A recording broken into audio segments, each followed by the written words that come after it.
Good day, folks, and welcome to the Anorak Review Show with your host, the Anorak. And welcome back to the spooky season and to this year's Anoraknoween, in which the stuff I review still has nothing to do with Halloween and is no different anyways. That being said, it's time for some more Elton John once again, and quite possibly one of his more well-known studio albums. Up to this point, I reviewed some of his more lesser-known records: Blue Moves, The Fox, Jump Up, and Leather Jackets, in varying qualities of course. But now, we're getting into a more popular one. At least one with some of his more iconic songs. After albums in the late 70s such as Blue Moves and A Single Man, Elton's career had seemingly been in a somewhat stagnant state. Not exactly an all-time low per se, but just not bringing in the big hits as he once did with records in the first half of the decade. He even temporarily parted ways with his fellow songwriter Bernie Taupin at one point, instead working with Gary Osborne, who also may have written and originally sung some other well-known song from the 70s, Forever Autumn. But as soon as the 80s rolled around the corner, Elton and Bernie started working back together again, for at least a bit more, gradually rising back up to popularity and relevancy, and it soon culminated with this album. This album peaked number 7 both here and in Spain, number 6 in Norway, number 5 in Germany, and number 2 in Australia and New Zealand. It certainly especially helps that MTV was also getting real big at the time, so that very likely played a big part in the success of this album and its hit singles, much like with Michael Jackson's Thriller, which came out about half a year earlier. So let's jump into Elton John's 1983 album, Too Low for Zero. The cover is simplicity and minimalism at its finest. It's like Elton John's own White Album. The artwork was done by Rod Dyer and the late Cliff Piercy. I'm probably butchering that wrong as usual. Whose other notable work I could find is the Julian Lennon album Help Yourself. The symbols in the center, that stand out among this white void, obviously represent the title itself, Too Low for Zero. There was even a gimmick with the original release of the album in which the cover is actually a die cutout, and you would see most of the smears of colour on the inner sleeve. My copy doesn't exactly have that, however. It's just all completely there. Kind of disappointing. But also, yeah, you can excuse the stickers on my copy. They're pretty much just stuck there, and I didn't want to risk ripping them and damaging the outer sleeve. And no, this didn't exactly cost $4.29 when I first bought it. I think it costed probably at least half that price, or maybe £5 at most, when I first purchased this at Market Harbour or somewhere.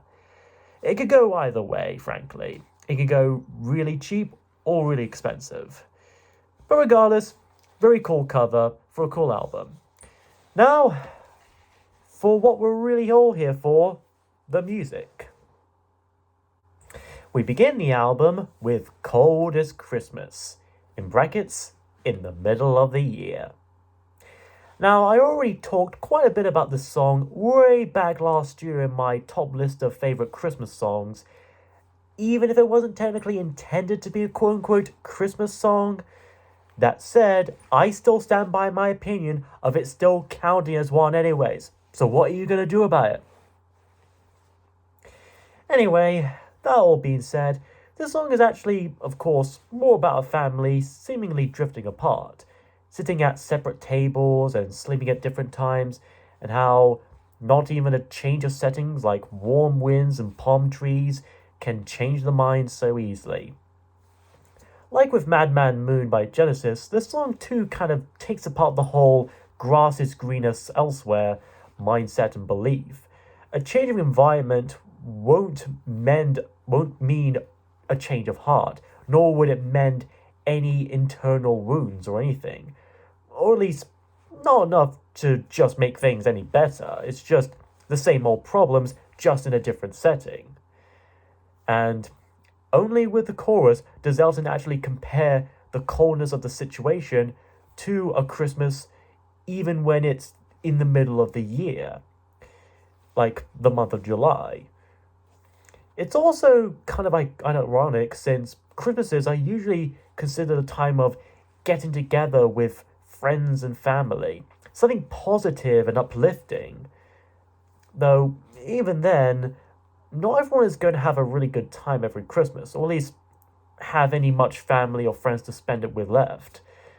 I know it's quite early to talk about Christmas this early, since, well, Halloween, of course.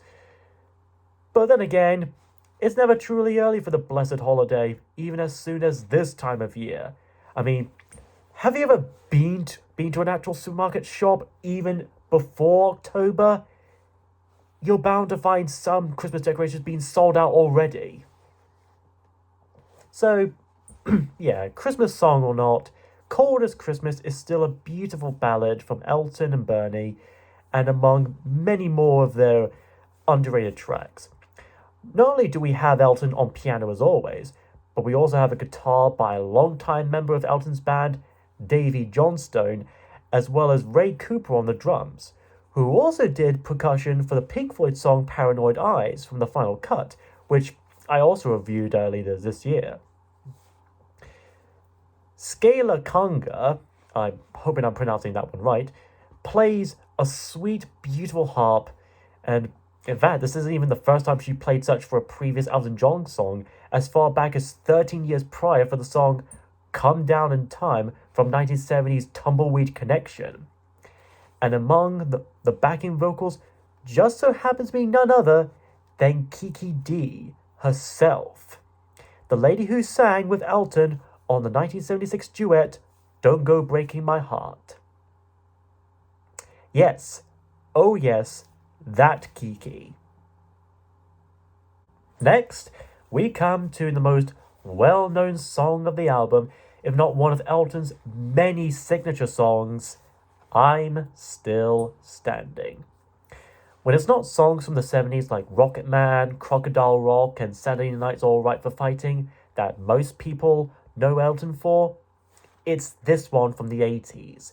If you want a track from this album to sum up the comeback he had with it, this song right here is pretty much it. This single peaked number 4 here in the UK, number 3 in Australia, number 2 in Ireland, and number 1 in Switzerland and Canada. I guess Terence and Phillip must have really liked that song. Go figure. With that, many people have interpreted this song as being about Elton coming back from not only obscurity and irrelevancy, but also from drug and alcohol abuse, and finally expressing himself and his love and all that.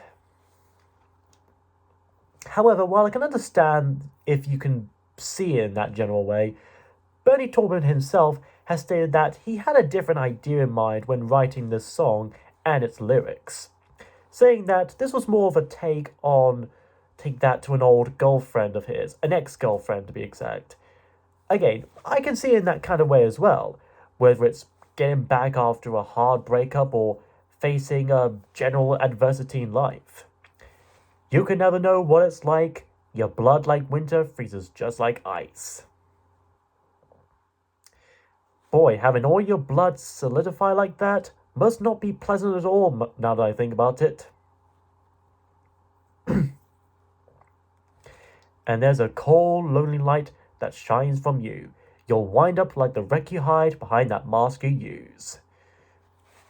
Seems to sum up some people on Twitter, or X or whatever, or any social media for that matter. Once I can never hope to win, you starting down the road, leaving me again. What's worse is that I left my wallet in your car. The threats you made were meant to cut me down, but if our love was just a circus, you'd be a clown by now. I dare even say, the kind of clown with a plan that could start a movement. We all live in a society after all, don't we? Elton not only plays piano here as usual, but also the synthesizers as well, believing that this would help work better in writing songs with quicker tempos and just make it all an easier production for him. Now, whether that can be the case or not does still depend though, but hey, he does what he can do. Guitarist Davey, as well as drummer Nigel Olsson and the late bassist Dee Murray. Wow, I was kind of kidding with that Joker reference earlier. All provide backing vocals, especially in the choruses, which are just still fantastic. Add that along with a little happy guitar solo from Davey, and you're in for an anthem that still stands even to this day. This was probably the Hakuna Matata of the 80s, though probably much less annoying. Then we go from the shortest song to the longest, with the title track Too Low for Zero. However, it's still too high for -1. It's another one of Elton's more underrated tracks, and the fact that it's the title song may certainly say something about that. It's more synth-heavy and electronic in nature, with some filtered-sounding drums that seem to emulate a semi-tropical vibe, but it still has some of that classic piano as well, so it still manages to maintain a bit of human touch. The song itself seems to be about someone feeling like they're too tired to get out of bed, even late in the morning, which is something I can kind of relate to. 6 o'clock alarm, I get the wake-up call. Let that sucker jingle jangle right off the wall. Thing is that I chose Robert Plant's Big Log, and I really like listening to that song while I sleep. Let that be a foreshadow for the next review. I'm too low for zero, I'm too tired to work, tied on with a friend last night, and wound up losing my shirt. What's worse is that he had a deposit on that shirt. Too low for zero, I'm on a losing streak. I got myself in a bad patch lately, and I can't seem to get much sleep. Again, he's pretty much describing me whenever I try to write and film my reviews. Topical. We all also, of course, have a nice, beautifully melodic and melodically beautiful piano solo as the icing and cherry topping on this tasty musical cake. The phrase itself, too low for zero, also seems to refer to a state of rock bottom in which it could never get any worse or better. Again, this may have likely more represented how Elton and Bernie felt for a while in the late 70s and early 80s, before eventually finding their ways back up to success with this record. I'm too low for zero, I wound up counting sheep. Especially since I was supposed to be counting pigs. Nothing seems to make much sense, it's all just Greek to me. Or it's probably either Albanian or Armenian. Either way, I can't understand it. Cutting out cups of coffee, switching off the late night news.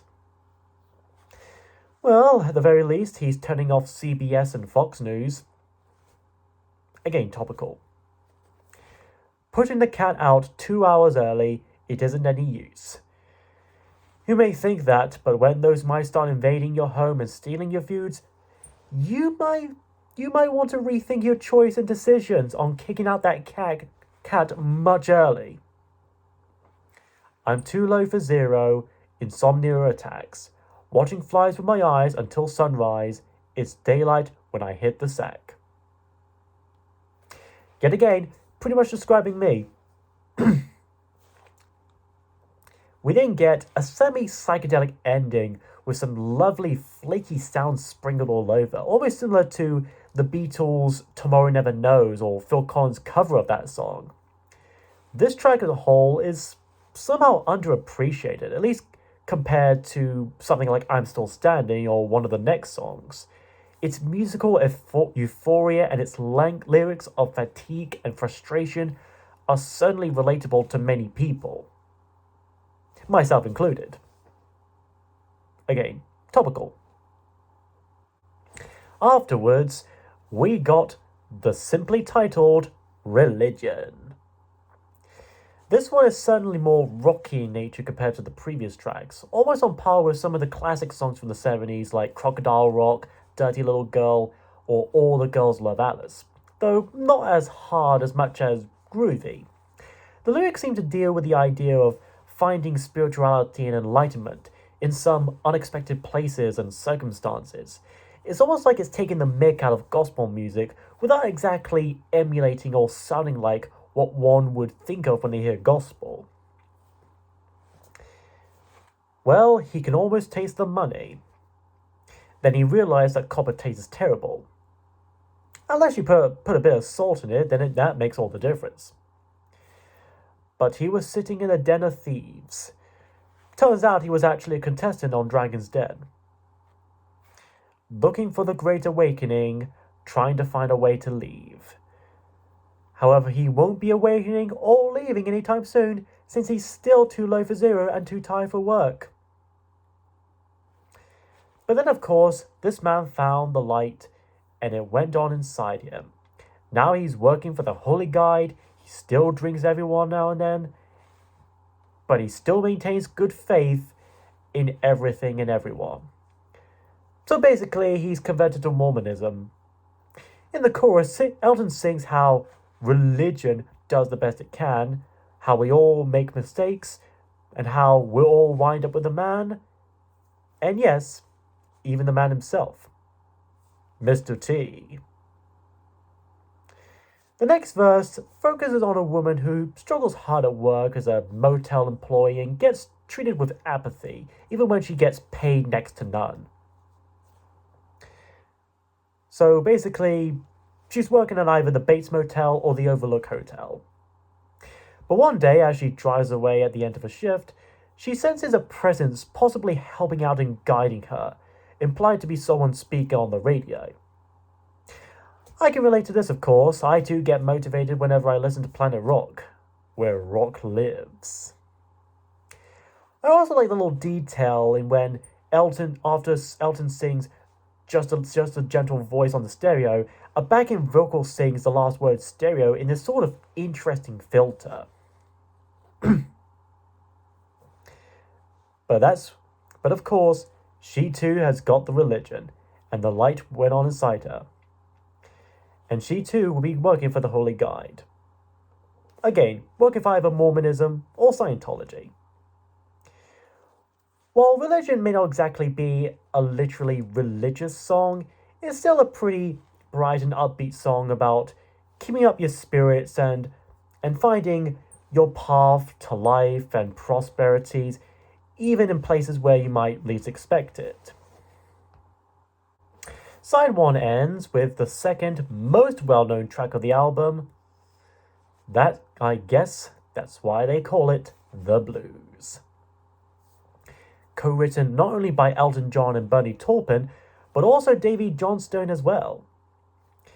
Which is kind of ironic since there's not really as much guitar in this one. This was made the first single for Too Low for Zero, and between this and I'm Still Standing, those are good choices. This song reached number 5 in the UK's singles chart, number 4 in Australia and South Africa, number 2 in the US Billboard, and number 1 in Zimbabwe. I'm not kidding with that. This was number 1 in Zimbabwe, of all places. Still, I guess it goes to show how loved and embraced a song like this can be by so many people in so many countries. And yeah, I really love it too. A soft and simple and sentimental doo-wop style song that deals with the feeling of being so far away from the one you love and yet still feeling close to them in spite of that. Close in heart and spirit. Acknowledging that times of separation like this won't last forever, that things can only get better. and offering the patience, courage, and hope that someday you'll be able to spend time together again. Running to the place in our hearts where we hide, laughing like children, living like lovers, and rolling like thunder under the covers. And then, of course, there's that marvelous harmonica solo played by none other than the legendary Stevie Wonder himself. Yes, the Stevie Wonder. I bet you never even knew that fact until I just brought it up to you right now. But some of you have probably known about it already, then cool, really cool. But more than ever, I simply love you more than I love life itself. Or in other words, from a particular old movie, Marion, my love, I love you more than life itself. But yeah, I don't know what else to say about the song that no one else has at this point. It's so moving and uplifting. If I consider I'm Still Standing the Hakuna Matata of the 80s, then this song would be the Can You Feel the Love Tonight of the 80s. That's two references to not only Joker I did in a row, but also two references to Disney animated features that happen to involve lions being kings. What are the odds? I guess that's why they call it the blues. And I guess that's why they call it a great song. And while we're on the subject of Elton and Bernie, my mother and I actually managed to go and see well-renowned broadcast presenter Paul Gambaccini, or Paul Gambaccini, and Bernie Taupin himself promoting his new biography, Scattershot, Life, Music, and Elton and Me. We each bought a copy of said book. I honestly recommend checking these out if you can find them in a library or somewhere. It's a pretty interesting read and offers some good perspective on some of the work behind some of Elton's albums. So there's at least my plug-in. Thought I brought that out there. Moving on. Side 2 begins with Crystal, one of his more suggestive and certainly another more synth-heavy song. In fact, it's pretty much devoid of his usual trademark piano. But even then, that still doesn't take away the quality of the music. The opening has this synthetic wind sound along with some sturdy percussion beats that make me think of like a proto version of Blinding Lights by The Weeknd. In fact, I wouldn't be surprised if songs like this were what influenced him to influence the 80s sound and vibe. Anyway, this track is basically about a love triangle stirring with the presence of a woman named Crystal. We're caught up in a web since you and I and Crystal came between us. I mean, she has been obsessed with that World Wide Web and keeps dragging us into it. The knots of friendship seem to be untied. Now, how are we supposed to hoist our sails? And it hurts me most to cheat, and it's no lie. I mean, I know you want to say that you've beaten that old NES game without any cheating, but trust me, as the nerd himself would recommend, using the game Genie will help you immensely. Now, some may speculate that the song could also be about the use and dosage of drugs, particularly crystal meth, of course, and how it could potentially tear apart families and relationships. And again, while I could kind of see such a case, it would be a bit too obvious with the name and all.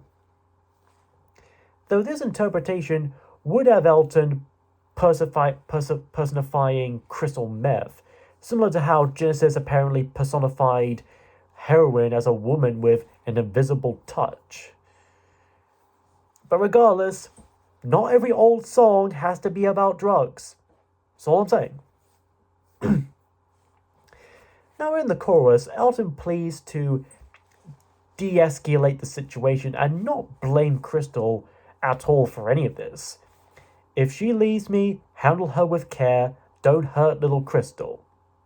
I mean, having to stuff her alive inside that cardboard box proves tricky enough.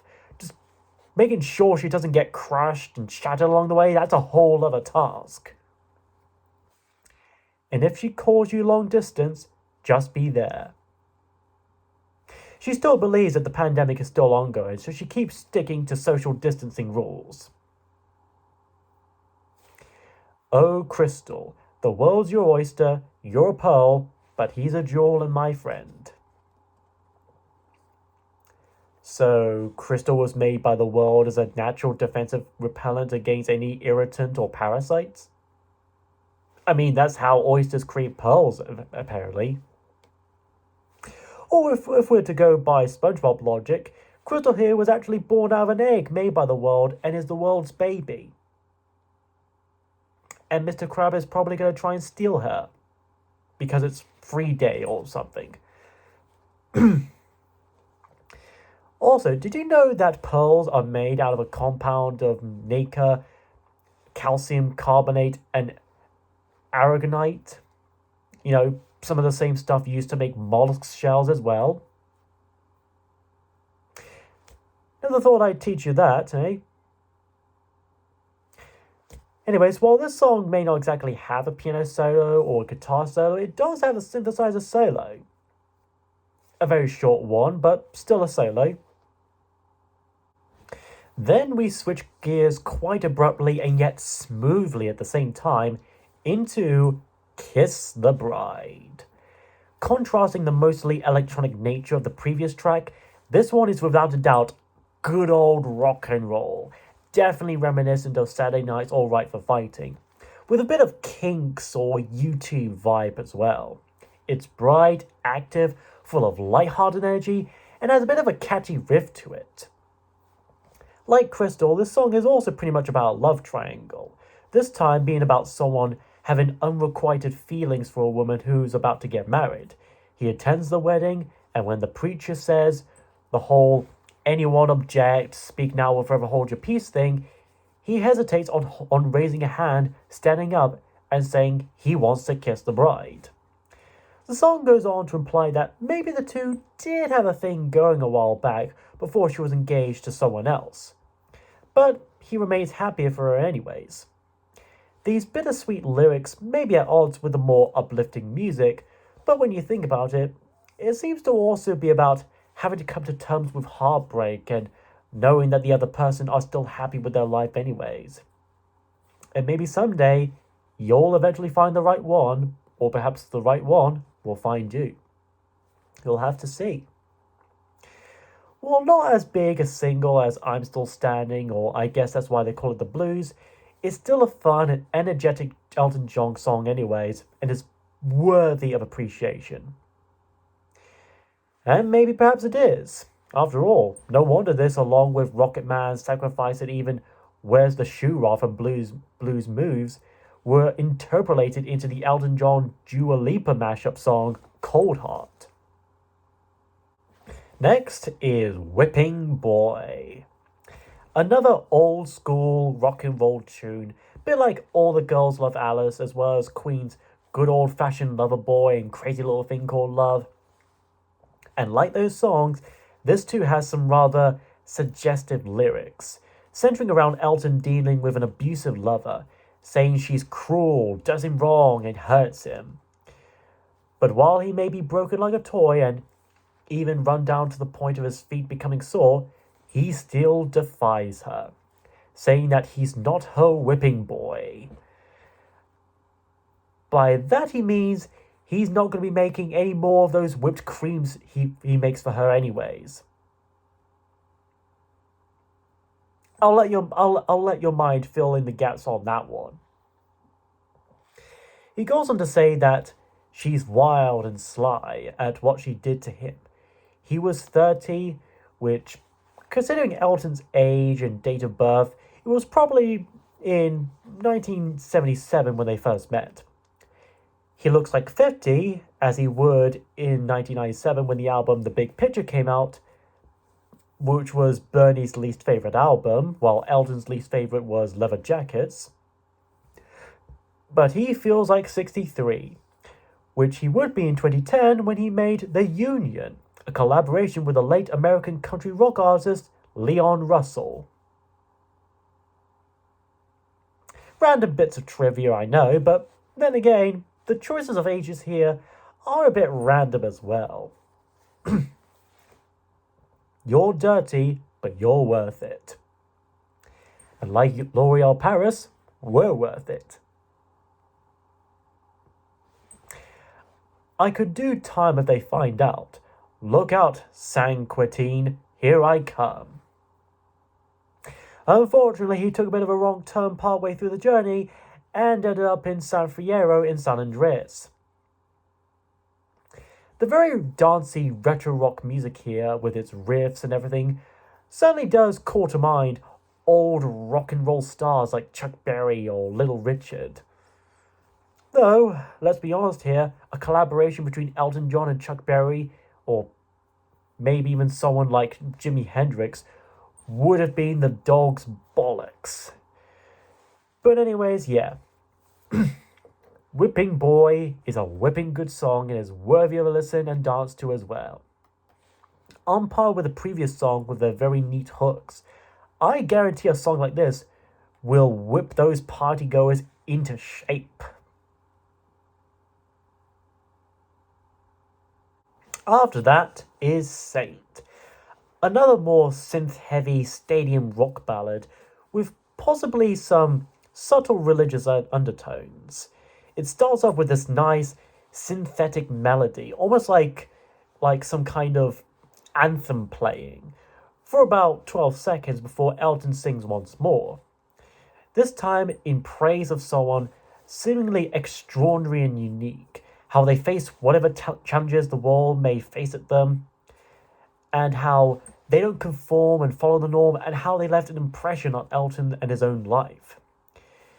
You don't pass your time in limbo or hang out with the crowd, but you do seem to hang around with influencers in purgatory, sitting on the stoop like a little girl who took the wrong road into town. Should have really fixed out that GPS. But you got that shortcut way about you, and no one's gonna stare you down. That is until they find out she had been cheating her way in fact, and they'll be staring up at her. You cook much better on a lower flame, you burn much better when the sun goes down. Elton can be quite pedantic when it comes to cooking. Why else do you think he did that Christmas sausage song with Ed Sheeran? The praise and admiration continues into the chorus, in which the music suddenly kicks up as well, with Davey's guitar and Nigel's drums joining along. You can definitely feel Elton here singing Bernie's lyrics with absolute passion, sincerity, and grandiose. And heaven can wait, but you ought to be a saint. Although being a priest, vicar, or bishop would be a certainly good starting point. I got your very best intentions helping me along. But can't you help me move a sofa though? That's what I want to know. And if I ever failed to mention, you were an overnight sensation. I mean, you managed to play all of Starfield within one night. Who else could do that? Well, take it from me, my baby's a saint. I'm sure your baby might be a bit too young to even think about getting a job, especially one like being a saint or some other religious occupation, or for anyone to force an occupation on him. But that's impressive if it's got the mindset. Kudos to you if you got that reference. Elton was even lucky to reach the falsettos that he did when he sings My Baby's a Saint. I believe you were a new arrival on the fast train passing through.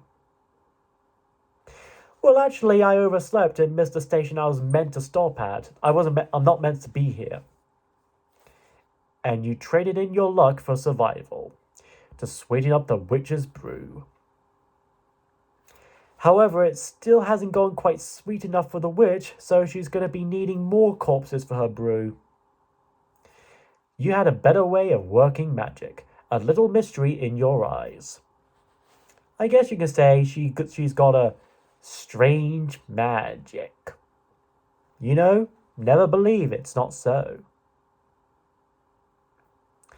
Instead of rolling over, you remained the same. You took the whole world by surprise. Dealing with all those trolls and harassment comments on Twitter and YouTube, and you still remained on top. That takes mad skill. And speaking of mad skill, what better way could a song like this go out than a satisfying guitar solo before fading out, of course? While power ballads like this were part of the standard back in the 80s, hell, Bernie would write These Dreams by heart a few years later.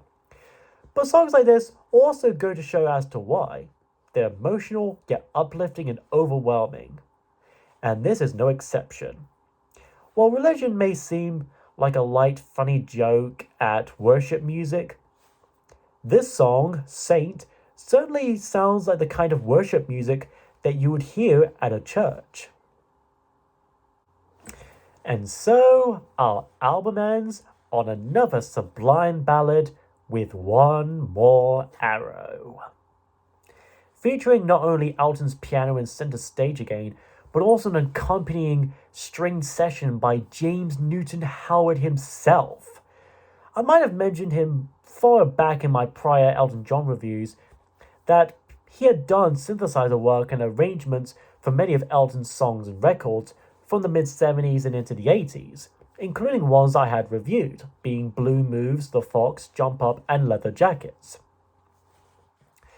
Now as for the lyrics, Elton seems to sing about a young person with big dreams, ambitions, and aspirations, referencing, or rather name-dropping, classic film noir actor Robert Mitchum, when Elton says that he wants to look like him. It wouldn't exactly be the first nor the last time Elton would give a shout-out to an old celebrity. Anyway, he goes on to say that when he passes on, he wishes that there'll be people who'll say that they miss him, people who praise him and speak of him fondly as if he would have left behind an impact on their lives. And in the chorus, he compares himself to an arrow flying through the air and landing in a shady spot somewhere, where the days and nights blend into one. Likely to represent one's own journey full of adventure and obstacle before finally settling down in a place of peace and comfort. Yet he also wishes to remain forever young like the sun and the soft brown earth. It's almost like listening to an aria at an opera, a song where someone is finally given the full spotlight to sing out their very heart and soul. It's that beautiful and melodic. By the second verse, he even considers taking on boxing as an occupation, but ultimately decides against it, believing it to be too dirty in his own words and violent for him to tackle. He remains quiet about his internal pain, as Elton puts it, also saying that if 1 in 10 could be that brave, I would never hate again. Likely showing how strong and unbreakable this individual is and his sense of love, kindness, and compassion. And that's what this individual seeks in the end, to inspire others so he could leave behind a good, if not great, legacy. So in a way, this could in fact represent Elton, Bernie, or even both. How they've gone through many challenges in both their personal lives and in the music industry, but eventually finding a light of hope and prosperity at the end. They had certainly succeeded in creating a massive legacy of music that lasted for over 50 years and maybe longer for many more years to come. And this song and this album goes out on an emotionally swelling climax in which we have Elton being chaperoned by Nugent Howard's strings as well as a faint vocoder-enhanced vocal singing One More Arrow, though I couldn't exactly identify exactly who the vocoder vocal is, but it could be any one of the the people on board of the production, but it certainly gives off a bit of an earlobe vibe to it as well. And like with Led Zeppelin 4, you could swap around the two sides and you still feel just as satisfied by the end. And so, that was Elton John's Too Low for Zero, and it's fantastic to say the least. Even if you were more fond of his material from the 70s or maybe from the 90s and 2000s afterwards, you'd have to admit that this album helped put Elton back into the map again, or at least gave him a better boost back than albums prior. I think part of that, along with some of his songs being just as big hits, were due to the re-strengthened partnership between Elton John and Bernie Taupin. All the lyrics in the songs in here are written by Bernie himself, and the last album that had him co-write all the songs was Blue Moves, and that was nearly 7 years prior before this. Between those, we had albums with songs almost completely co-written by Gary Osborne, like with A Single Man, by completely different songwriters, like with Victim of Love, or at least have different credits to certain songs between Taupin, Osborne, and Tom Robinson, such as with 21 at 33, The Fox, and Jump Up. But this record reaffirmed John's and Taupin's interdependence with each other as songwriters and composers of great music. And ever since then, every song in every Elton John studio album from here on have almost been co-written exclusively by only those two. Some of them hits, some of them misses, but their relationship still remains the same even to this day. And even on its own, this record still has some of their finest work. Such as I'm Still Standing, and I guess that's why they call it the blues, as well as some of their underrated material too, like Cold as Christmas, Kiss the Bride, Whipping Boy, and the title track. And part of that could also be due to the production duties of Chris Thomas, who had already helped produce Elton's previous two albums, The Fox and Jump Up, and would continue producing some of his albums afterwards, such as Breaking Hearts, Reg Strikes Back, Sleeping with the Past, The One, and The Big Picture. He'd also worked on many albums by many bands and artists, even supervising the mixing on Pink Floyd's The Dark Side of the Moon 10 years before this. But overall in all, Elton John's Too Low for Zero remains one of his and Bernie's best achievements. If you want to get into Elton's music, want to recommend his best to your friends or family, or just curious about his body of work, I can certainly commend this. It's not only too low for zero, it's also too high for number one. Next time, we continue looking at another classic album from the 80s, and this one is in league with the Motorway, for it's another solo album by Robert Plant.